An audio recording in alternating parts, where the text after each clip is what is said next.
Hello everyone, welcome. क्या हाल चाल है आप सबके? Hope you are fine. So आज की इस क्लास में हम बात कर रहे हैं न्यूमेरिकल क्वेश्चंस की, जो आपके इस बार वाले एग्जाम में पूछे गए थे, यानी कि 29 जून के यूजीसी नेट इकोनॉमिक्स के एग्जाम में आपको जो न्यूमेरिकल क्वेश्चंस पूछे गए थे, आज वो सॉल्व करने जा रहे हैं। जी हाँ। तो जैसे कि मैंने आपको बोला था पहले अपने एग्जाम के आपके हफ्ता पहले कि भाई numericals are very important, mathematical thing is very important. और अक्सर ही जब भी कोई मैं स्ट्रेटजी सेशन लेती हूँ आपको बोलती हूँ डोंट स्किप इट, है ना। कई बच्चे मास्टर्स में नहीं पढ़ के आते, न्यूमेरिकल्स नहीं उनका बेस अच्छा होता मैथ्स में, फिर भी मैंने उनको कहा कि भाई जितना मैंने करवाया उतना कर जाओ, मैथ्स उतना, स्टैट्स उतना, इकोनॉमिक्स उतना कर जाओ, है ना।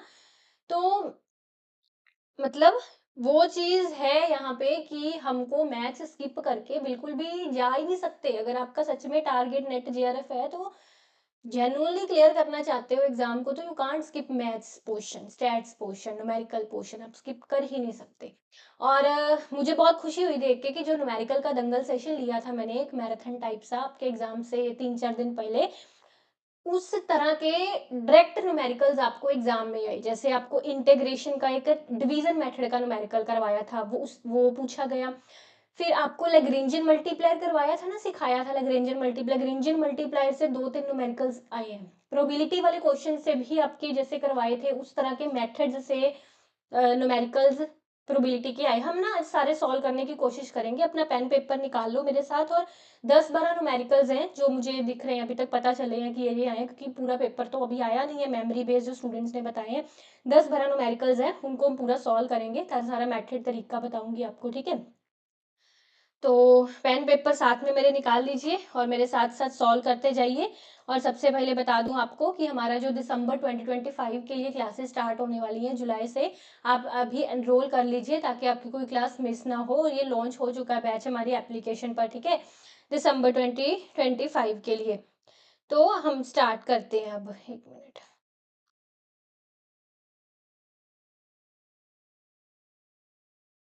हाँ, तो ये देखिए ना, ये नजर आ रहा है ना सबको? एक मिनट, जूम कर लेते हैं थोड़ा। हाँ, तो मैं इसका ये पूरा नहीं है, इसकी वैल्यूज ये नीचे वाला पहले करते हैं, ये वाला पहले न्यूमेरिकल देखते हैं। Calculation the utility function, total budget दिया हुआ है, इक्विलिब्रियम पॉइंट्स फाइंड करने हैं, ठीक है जी। ये वाला करते हैं सॉल्व पहले। And thank you so much जिस भी स्टूडेंट ने मुझे ये पूरा बनाकर वर्ड फाइल भेजी थी कि मैम ये मेमोरी बेस्ड क्वेश्चंस का सारा वर्ड फाइल आप ले लीजिए, सॉल्व करवा दीजिएगा। तो थैंक यू सो मच।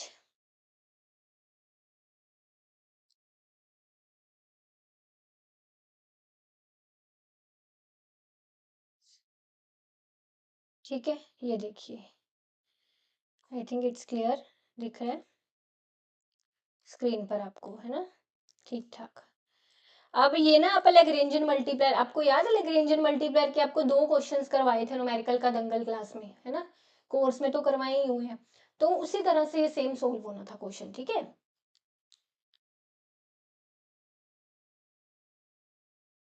कैसे करते हैं हम लैग्रेंजियन मल्टीप्लाई, देखो लैग्रेंजियन मल्टीप्लायर में हम ऐसा लगाते हैं, ये मेरा ऑब्जेक्टिव फंक्शन है प्लस लैम्डा, यहाँ पे हम लगा देते हैं सब्जेक्टिव फंक्शन, राइट, है ना।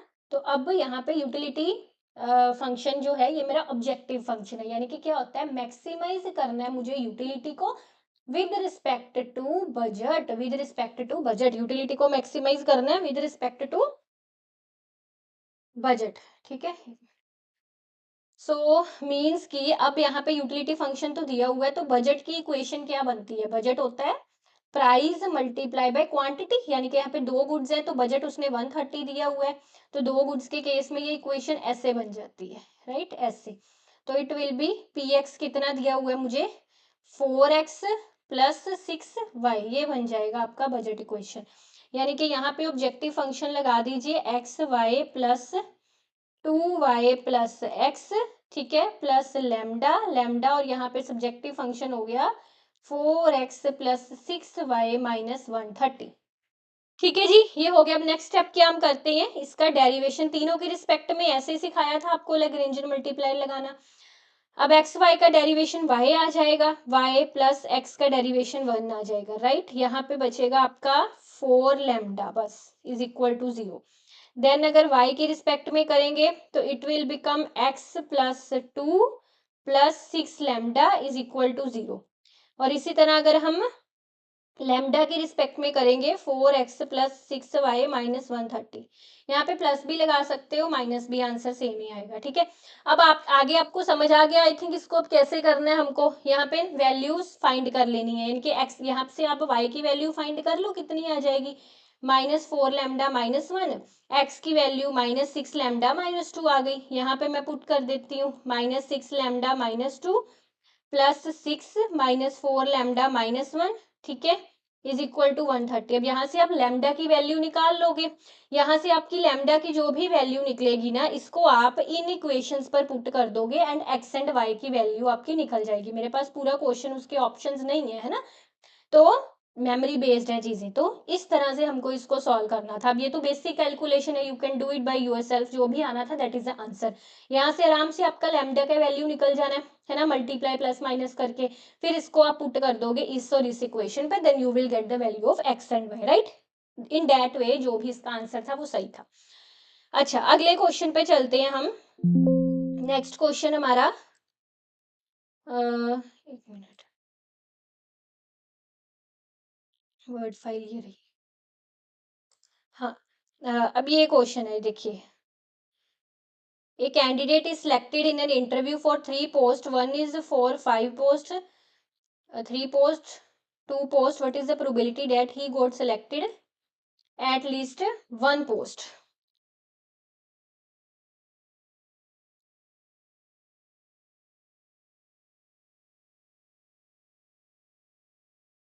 हाँ, हम वो जो आपका प्रोबेबिलिटी का ठीक था ना, एक कई बच्चों को वो प्रोबेबिलिटी वाला क्वेश्चन इजी लगा था, कईयों को डिफिकल्ट लगा था, वो सारा भी हम पूरा सेशन के एंड में सॉल्व करेंगे, आप फिक्र मत करिए।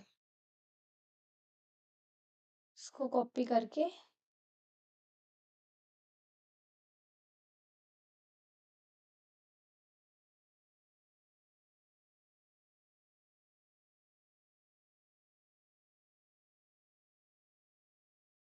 Okay, let's solve this question. तो इसको सॉल्व करने के लिए ना हम ऐसा करेंगे कि अब एक कैंडिडेट 3 पोस्ट के लिए, अब पहली पोस्ट देखिए, पहली पोस्ट में फर्स्ट में जो है, फर्स्ट इंटर में 5 पोस्ट है ना, यानी कि 5 over total, favourable over total outcome. दूसरी में आ जाएगा 3/10 और तीसरी पोस्ट में आ जाएगा 2/10, that is favourable over total outcome. अब उसने कहा है कि what is the probability that he got selected in eight least one post. करते हैं कि पहले फाइंड करते हैं probability of note being selected in any interview.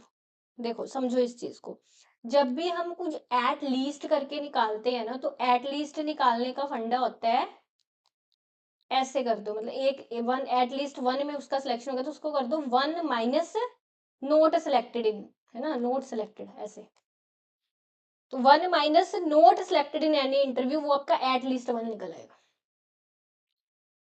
ठीक है, that means none, 1 minus none, at least निकालना हो कभी भी आपको निकालनी प्रोबेबिलिटी ऑफ एट लीस्ट 1, है ना, तो उसका हम करते हैं 1 माइनस किसी में भी नन, ऐसे करके।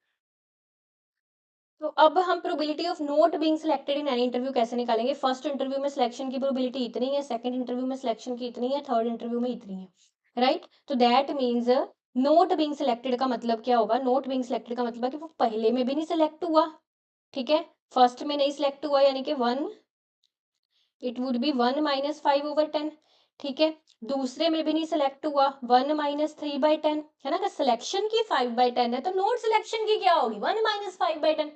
अगर प्रोबेबिलिटी ऑफ सक्सेस P है तो प्रोबेबिलिटी ऑफ फेलियर क्यों क्या होता है, 1 माइनस P, है ना, मल्टीप्लाई बाय 1 माइनस 2/10। तो ये देखना आपका क्या आया, ये आ गया 0.5 आ जाएगा, 10 माइनस 3 दैट इज 0.7 आ जाएगा, ये आ जाएगा आपका 0.8, राइट।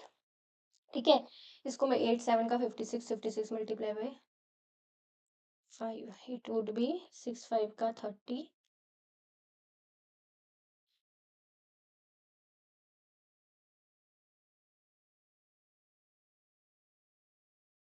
ठीक है, 280। अब 3 के बाद पॉइंट आएगा तो ये आ जाएगा 0.28, ठीक है, ये आ गया 0.28। अब हमने क्या फाइंड करना है, probability of at least one करके, at least one, one minus none, none की जो प्रोबेबिलिटी, नन की क्या आई है 0.28, देंगे 1 माइनस 0.28, आपका 0.72 यहाँ पे आंसर आएगा।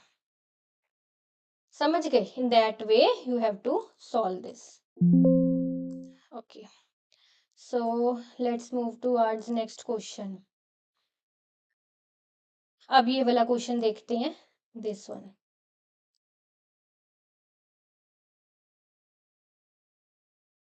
ठीक है, सो लेट्स सी। अब इसमें क्या करना है हमको, एमपीसी दी हुई है 0.8, कहते हैं if tax increase by 100 it will leads to increase in how much national income. देखो, अब उसने टैक्स इंक्रीज की बात करी है, यानी कि वो जो पूछ रहे हैं ना आपसे, वो पूछ रहे हैं टैक्स मल्टीप्लायर के बारे में, that is not government expenditure multiplier. अगर टैक्स की बात करी है उसने तो वो टैक्स मल्टीप्लायर के बारे में पूछ रहा है। टैक्स मल्टीप्लायर का फार्मूला एक तो ये होता है minus MPC one minus MPC, और दूसरा फार्मूला होता है delta y over delta t, और ये हमेशा माइनस में आता है ना, टैक्स मल्टीप्लायर। अब देखिए यहाँ पे सबसे पहले हम टैक्स मल्टीप्लायर की वैल्यू निकालने के लिए यहाँ पे माइनस 0.8, 1 माइनस 0.8, यानी कि माइनस 0.8 ओवर 0.2, तो ये आपका कितना आ जाएगा, दैट इज -4 आ जाएगा आपका, है ना। Then k is equal to delta y over delta t, ये फार्मूला लगा दूं मैं अब। -4 is equal to, tax increase 100 हुआ है ना, तो यानी कि जब टैक्स इंक्रीज होता है तो इनकम कम होती है ना, तभी टैक्स मल्टीप्लायर नेगेटिव में होता है, यानी कि अगर टैक्स इंक्रीज बाय 100 हुआ है तो इनकम -400 यहाँ पे आए। क्लियर? चलो नेक्स्ट क्वेश्चन पे चलते हैं। नेक्स्ट न्यूमेरिकल हमारा कौन सा है, ये भी एक न्यूमेरिकल आया था, total cost and total revenue वाला। अब देखो बच्चे ने भी मेमोरी बेस्ड बताए हैं, उसमें से हल्का मतलब थोड़ा बहुत स्टेटमेंट में हो सकता है प्रॉब्लम, बट मतलब आपको मेथड तो समझ में आ गया ना। अब जो अगली बार दिसंबर के लिए प्रिपेयर कर रहे हैं उनके लिए थोड़ा चीजें चीजें आसान हो जाएंगी।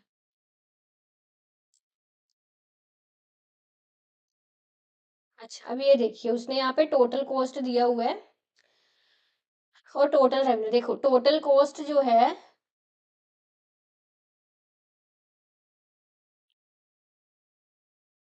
100 प्लस 0.015 स्क्वायर दी हुई है उसने, टोटल रेवेन्यू 3x दिया हुआ है। तो मैक्सिमम प्रॉफिट फाइंड करना है, तो profit is equal to total revenue minus total cost, यानी कि 3x माइनस 100 माइनस 0.015 स्क्वायर, ऐसे ही आ गया ना, वो साइन बदल जाएगा। अब क्या करना है हमको, ये जो प्रॉफिट है इसका डेरिवेशन करोगे विद रिस्पेक्ट टू x, ठीक है। x माइनस ये क्या आ जाएगा 0.15 है ना, तो आप पहले 15 को 2 से करोगे तो 30 आ जाएगा, है ना। अब कितने, तीन रकमों के बाद पॉइंट है, यानी कि दैट इज 0.0, 0.030, और यहाँ पे x, ये आ जाएगा आपका, राइट। नहीं, यहाँ पे आपका 3 बचेगा, इट इज 3, 3 माइनस इतना, ये इसको हम 0 के इक्वल पुट कर देंगे, then it will become 3 equal to 0.030x, 3 divide by 0.030 is equal to x। तो इसको करना, ये क्या आएगा आपका,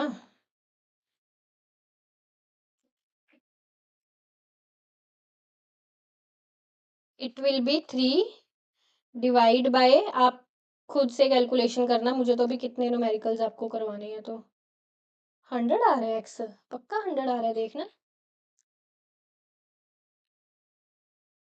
100 ही आएगा, हाँ 100 आ रहा है। आप देखो, मैं बता देती हूँ कैलकुलेटर की मदद से, बिना कि एग्जाम में तो लो नहीं है ना आपको, हमको सिंपली, अब नीचे 3 है ना, तो ऊपर 3 जीरोएं आ जाएगी, ऐसे 1 2 3 जीरोएं आ जाएंगी, और कितना यहाँ पे आ गया आपका, ऊपर 3 से 30 बच गया, है ना, 0 से 0 कट गया, 3 1 का 3, तो ये आपका 100 आ जाएगा x। अब x 100 आ गया, प्रॉफिट कैसे पता करना है, देखो ये मेरी प्रॉफिट इक्वेशन थी ना, ये थी प्रॉफिट इक्वेशन, अब इसमें पुट कर दो 300 -100 -0.015 और 100/100 10000 4 जीरो है। अब इसको कर सकते हो ना खुद, मतलब ये जो आएगा that will be your maximum profit. ठीक है, अब मुझे पता कैसे चला भाई x इज इक्वल टू 100 पर मेरा प्रॉफिट मैक्सिमम हो रहा है, क्योंकि अब इसका जब आप डेरिवेशन करोगे ना, लेट्स सी, इसका जब आप डेरिवेशन करोगे, इसका मतलब इसका अब आप सेकंड डेरिवेशन अगर आप करोगे वो आपका नेगेटिव में आएगा, लाइक इट विल बी -0.0। तो जब सेकंड डेरिवेशन माइनस में आता है तो आपका फंक्शन मैक्सिमा हो रहा है, इनके प्रॉफिट मैक्सिमाइज हो रहा है। ठीक है, तो अगले क्वेश्चन पर चलते हैं। नेक्स्ट क्वेश्चन क्या है हमारा, ये देखिए, ये फिर से लैग्रेंजियन वाला आ गया, इसको सेम फिर वैसे ही करेंगे। मैं आपको समझा देती हूँ थोड़ा कैसे। ठीक है,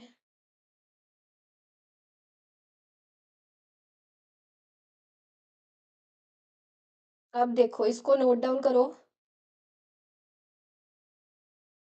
इसमें क्या होगा अब, और भी मेथड से कर सकते हो, लेकिन ठीक है लैग्रेंजियन से ये निकल आएगा आसानी से। L is equal to, white pen चाहिए, L is equal to, objective function आ गया 6x² प्लस वाई स्क्र, ठीक है, प्लस लैम्डा 4x - y -1, ऐसे आ जाएगा। इसका डेरिवेशन x के रिस्पेक्ट में होगा, 12x plus 4 lambda, right, then y के रिस्पेक्ट में 2y माइनस लैम्डा, ये भी जीरो, ये भी जीरो। यहाँ से x की वैल्यू कितनी आ जाएगी, 12x is equal to -4 lambda, and x की वैल्यू आ गई -4/12 लैम्डा, यानी कि 2 1 का 2 2 3 का 6, इट विल बी -λ/3, ये आ जाएगा, है ना। और y आ जाएगा मेरा λ/2, राइट, ठीक है। और अगर मुझे निकालना है with respect to lambda, it will be 4x - 1 - 1 is equal to 0। यहाँ पे x की वैल्यू पुट कर देते हैं -λ/3, y की वैल्यू λ/2, -1 इज इक्वल टू 0। ठीक है, एलसीएम ले सकते हैं, 6 3 2 का 6, 2 4 2 का 8, -8 lambda -3 lambda -6 is equal to 0। अब ये 6 तो 0 हो जाएगा सिंपली, है ना। 11 lambda is equal to 6, and lambda आपका बड़ा अजीब सा आ रहा है। आई थिंक कुछ स्टेटमेंट में प्रॉब्लम भी तो हो सकती है ना बच्चों से, क्योंकि मेमोरी बेस्ड है ये तो। अब ये जो लैम्डा की वैल्यू आपकी आ गई यहाँ पे, if I put it into x, x पे पुट करेंगे तो कितना आ जाएगा, -6/11 × 3। ठीक है, यानी कि इट वुड बी 6 ओवर, ये काट दो, 3 3 2 का 6, तो ये आ जाएगा माइनस, माइनस माइनस कट गई, इट इज सिंपली 2/11। तो आपका फर्स्ट पॉइंट आ रहा है 2/11, है ना। और सेकंड पॉइंट y, ये वाला इस पर पुट करेंगे y पर, तो इट वुड बी -6/2/11 22, यानी कि 2 3 का 6 2 1 का 2 3 -3/11, y आ रहा है -3/11। ये आ रहे हैं आपके पॉइंट्स, ठीक है, according to the statement. Calculation वगैरह बाकी एक बार देख लेना, that is a method basically, ये मेथड है इसका। ठीक है, अब मेरे पास वो तो है नहीं ना ऑप्शंस, मैं ऑप्शंस के बिना ही आपको सॉल्व करवा रही हूँ। तो ये आगे कंज्यूमर सरप्लस का आ गया, इसको सॉल्व करते हैं। और कंज्यूमर सरप्लस वाले न्यूमेरिकल तो बहुत अच्छे से रटाए थे मैंने, आपको काफ़ी सारी क्लासेस में करवाए हुए हैं कंज्यूमर सरप्लस वाले न्यूमेरिकल्स। ठीक है, तो लेट इट सी, अब इसमें क्या है, इंटीग्रेशन दी हुई है उसने, स्क्वायर रूट दिया हुआ है। ठीक है, तो कंज्यूमर सरप्लस का जो फार्मूला हम लोग लगाते हैं that is like integration of a function, ठीक है, minus price multiply by quantity, ऐसे लगाते हैं ना। तो यहाँ से मैं प्राइस निकाल लूँ, ठीक है, √9 माइनस कितने 5 है ये, मतलब कि √4 का प्राइस मेरा 2 आ रहा है ना। तो फंक्शन क्या है मेरा, फंक्शन है 9 - x dx, प्राइस आ रहा है मेरा 2 और क्वांटिटी है 5। अगले क्वेश्चन पे चलते हैं। अब ये नेक्स्ट क्वेश्चन देखिए, ये वाला,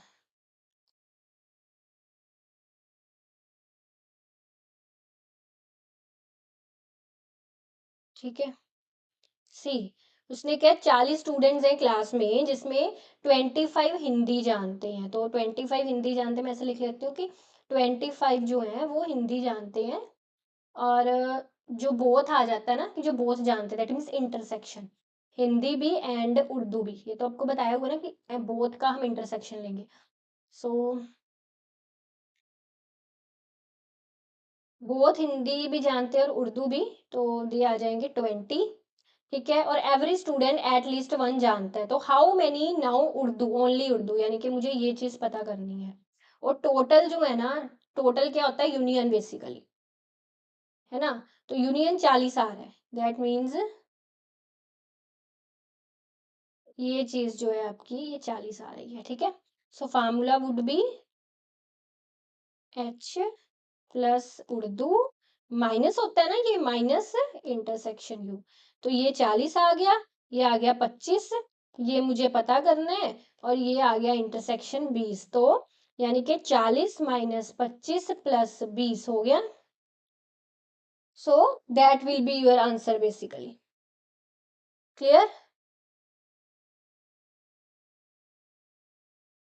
ठीक है जी, अगले क्वेश्चन पे चलते हैं।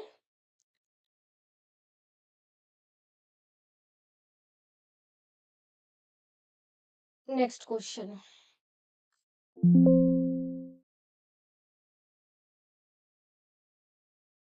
नेक्स्ट कौन सा अभी, ये है, देखो ये है इंटीग्रेशन वाला क्वेश्चन, ये वाला करते हैं।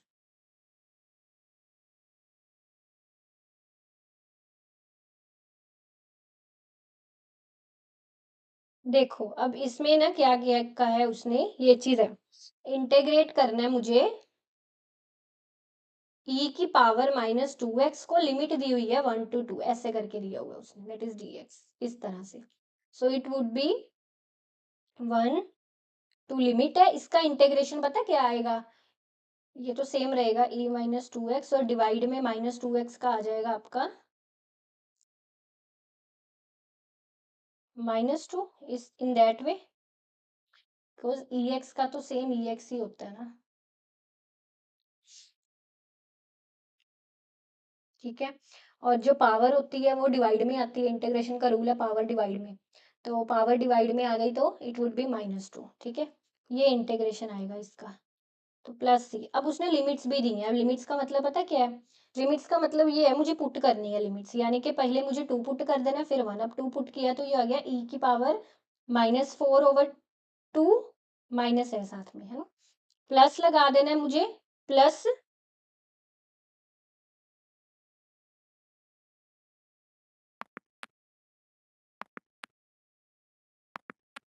क्योंकि माइनस माइनस प्लस हो जाएगा ना।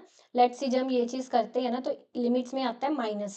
ठीक है, ये माइनस और एक माइनस यहाँ पे ऑटोमेटिकली ये है ना, -1/2 ई माइनस, अब यहाँ पे 1 पुट करेंगे एक्स की वैल्यू तो ये आ जाएगा, यानी कि इट विल बिकम, अगर मैं 1/2 को कॉमन निकाल लेती हूँ, है ना, तो 1/2 को कॉमन निकालने से आ जाएगा e -2 -e-4। समझ आया कि नहीं, ये देखो ना, बात समझो, -1/2 e की पावर -4, ये प्लस बन जाएगा, +1/2 e की पावर -1/2, 1/2 को कॉमन निकाल लिया, अंदर बचा e-2 माइनस ई एक्सपोनेंशियल -4, एक्सपोनेंशियल बोलते हैं इसको, ठीक है, एक्सपोनेंशियल की पावर। तो ये आ गया। अब यहाँ पे अगर आपको गिवन होगा कि इसकी क्या वैल्यू है तो आप पुट करके निकाल सकते हैं, अगर नहीं गिवन है तो ये वाला आपका आंसर है। ठीक है,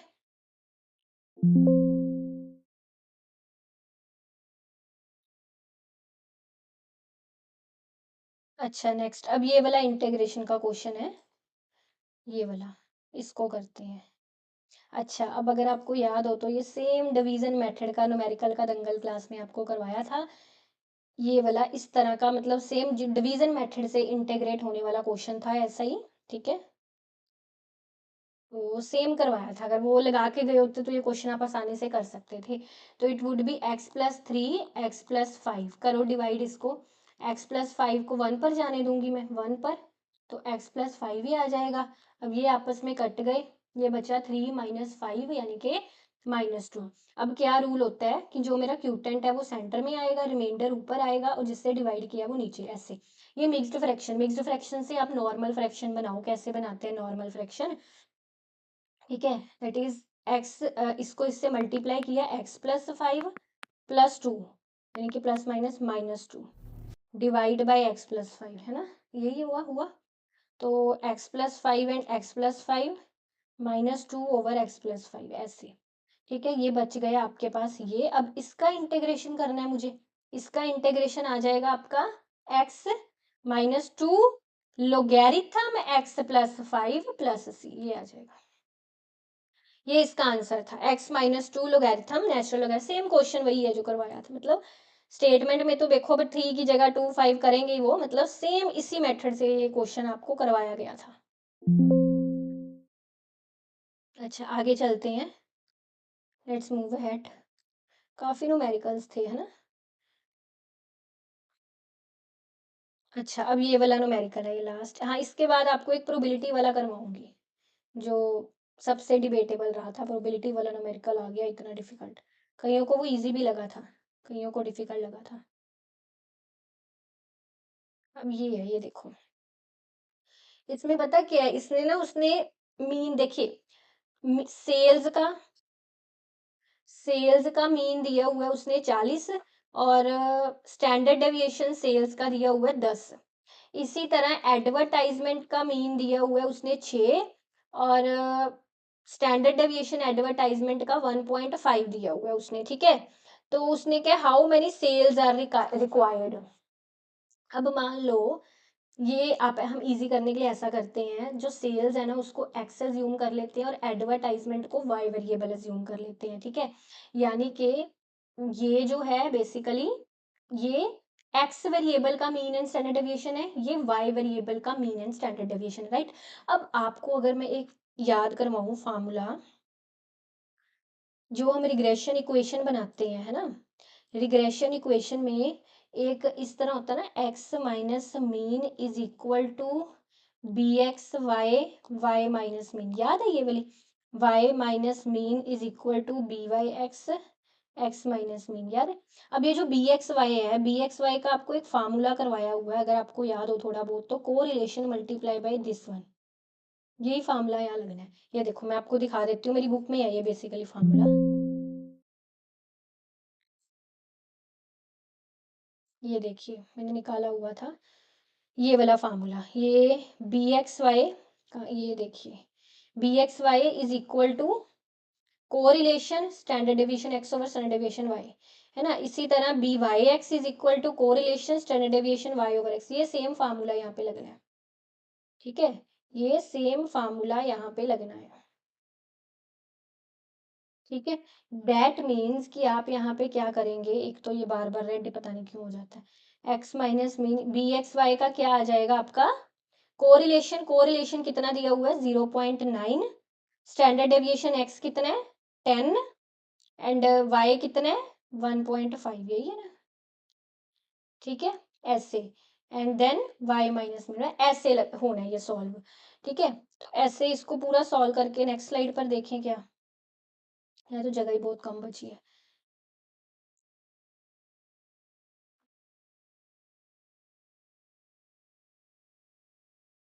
तो अब यहाँ पे अगर हम वैल्यूज पुट कर देंगे इसकी,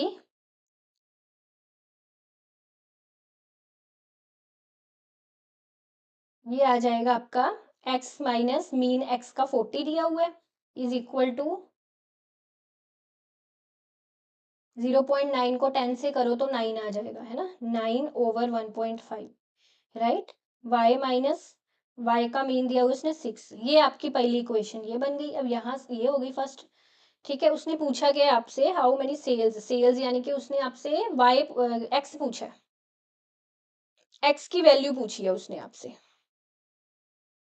ठीक है, अब इस इक्वेशन पे पुट कर दो, इस पर क्या बनेगा, y minus 6 is equal to b y x में कोर ये आ जाएगा और उल्टा हो जाएगा ये चीज आपकी, दैट मीन्स आपका आ जाएगा 1.5 है ना, ओवर 9 ओवर 2 10, ऐसे हो जाएगा। देन एक्स माइनस 6 यानी कि 40, ये इक्वेशंस आपकी दो बन जाएंगी। ठीक है, अब यहां से आप वैल्यू निकाल सकते हो एक्स की, you can find by your own, के करवा दूं,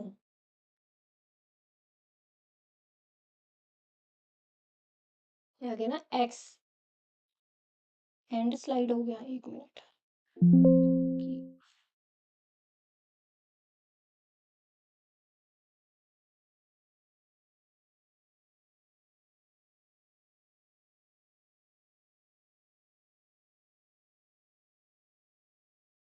ये है आपके पास फर्स्ट इक्वेशन, और सेकंड क्या है, y-6 0.9 15/1.5 सॉरी ओवर 10 x-40, यही है। इस क्वेश्चन में एक चीज देखे ना, तो मुझे दो इक्वेशंस बनाने की जरूरत ही नहीं है। पता क्यों? क्योंकि उसने y की वैल्यू ऑलरेडी दी हुई है, 10 करोड़ है ना। देन फॉर 10 करोड़ मतलब 10 करोड़ एडवर्टाइजमेंट का मतलब कि जो वाई की वैल्यू है वो मुझे उसने गिवन दी हुई है, तो मुझे सेकंड इक्वेशन बनाने का लॉजिक ही नहीं है कोई। मतलब ठीक है, बना सकते हो अगर ऐसा कोई सवाल आ जाए जिसमें ना दिया हो, फिर दोनों इक्वेशन को एलिमिनेशन मेथड सब्स्टिट्यूशन मेथड से सॉल्व करके एक्स वाई निकल आएंगे, पर उसने वाई ऑलरेडी दिया हुआ है, यानी कि मैं इस इक्वेशन में सिंपली y की वैल्यू अगर पुट करती हूँ तो y मेरा 10-6 है, ठीक है। तो आप इसको सिंपली सॉल्व कर लीजिए, दैट इज 90/1.5 माइनस, ठीक है। तो x इज इक्वल टू, तो ये तो आप आई थिंक कर लोगे सॉल्व।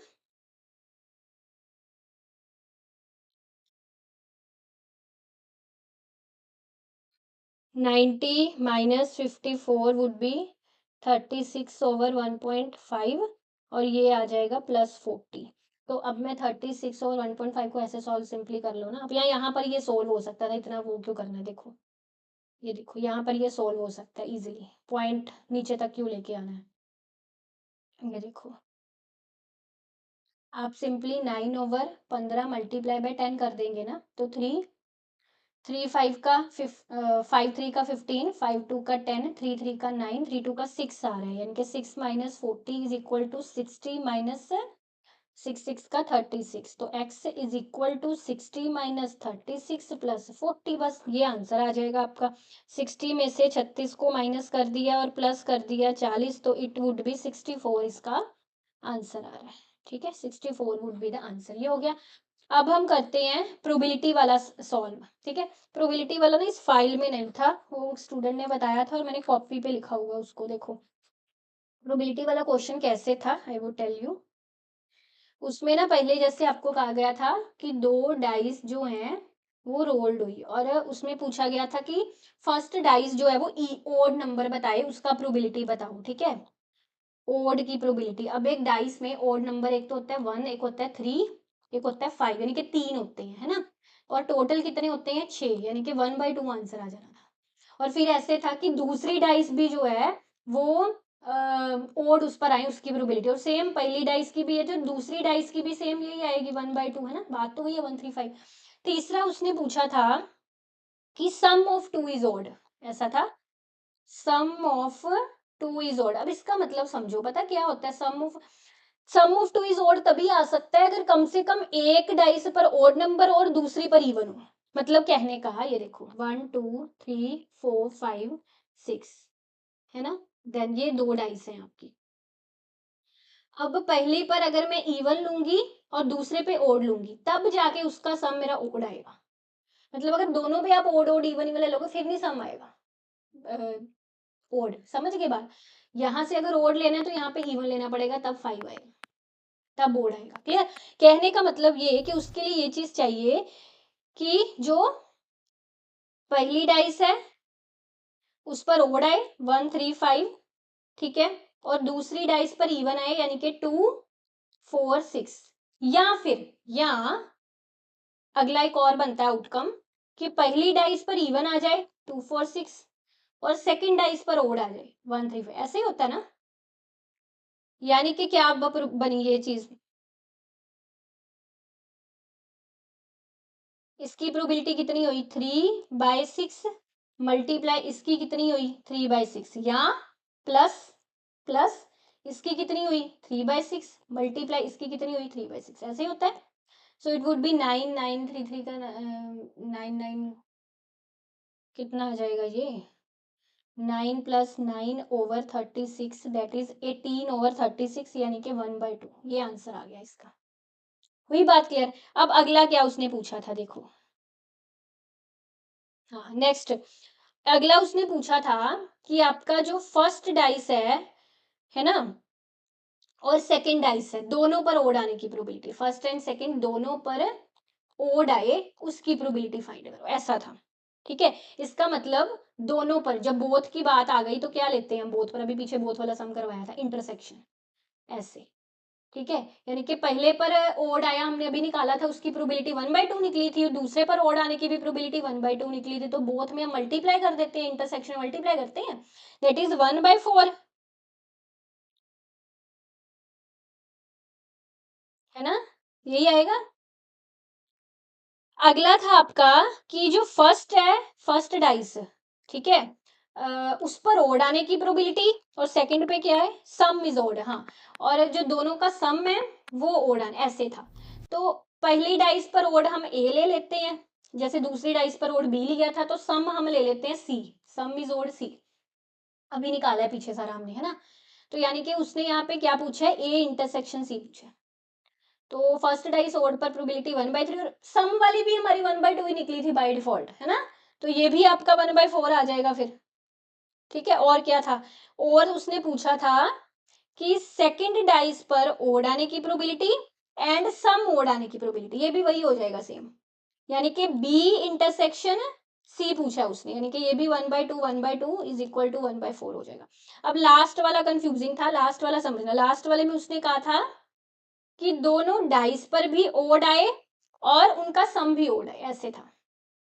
इसका मतलब हो गया ए इंटरसेक्शन भी दोनों डाइस पर ओड, इंटरसेक्शन सम भी ओड इनके सी, ये चीज निकालनी थी।